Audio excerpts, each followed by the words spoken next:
एक बार बुद्ध एक गांव से गुजर रहे थे, लेकिन उस गांव में लोगों के बीच गौतम बुद्ध को लेकर गलत धारणा थी, जिस कारण वो बुद्ध को अपना दुश्मन मानते थे।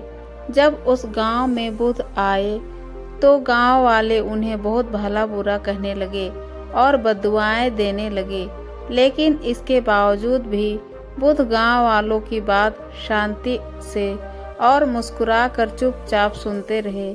गांव वालों ने देखा कि उनकी बातों का बुद्ध पर कोई असर नहीं हो रहा है और वे विनम्रता से उनकी बातें सुन रहे हैं। गांव वाले जब बोलते बोलते थक गए तो आखिर में बुद्ध ने कहा, यदि आप सभी की बातें समाप्त हो गई हो, अब प्रस्थान करूं? बुद्ध की बात सुनकर गांव वाले हैरान रह गए, लेकिन उस भीड़ में एक व्यक्ति ने बुद्ध से कहा कि हमने तुम्हारी कोई प्रशंसा नहीं की है, हम तुम्हें बद्दुआएं दे रहे हैं, क्या तुम्हें इससे कोई फर्क नहीं पड़ता? बुद्ध मुस्कुराते हुए बोले, जाओ, मैं आपकी गालियाँ या बद्दुआ को लेता ही नहीं।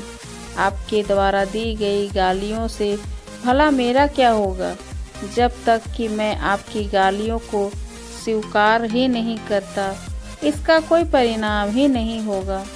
जानते हैं, कुछ दिन पहले एक व्यक्ति ने मुझे बहुत सारे उपहार दिए, लेकिन मैंने उससे लेने से मना कर दिया। जब मैं लूँगा ही नहीं तो कोई मुझे कैसे दे पाएगा? बताइए, अगर मैंने उपहार नहीं लिया तो उपहार देने वाले व्यक्ति ने क्या किया होगा?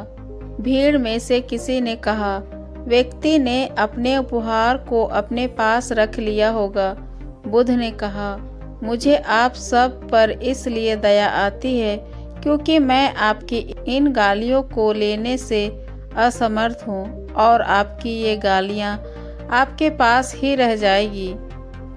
भगवान गौतम बुद्ध के जीवन से जुड़ी इस कहानी से यह सीख मिलती है कि हम अक्सर अपने दुखों का कारण दूसरों को समझते हैं, लेकिन असल में यह हम पर ही निर्भर करता है कि हम वास्तव में क्या लेना चाहते हैं, खुशी या गम, उदासी या मुस्कान।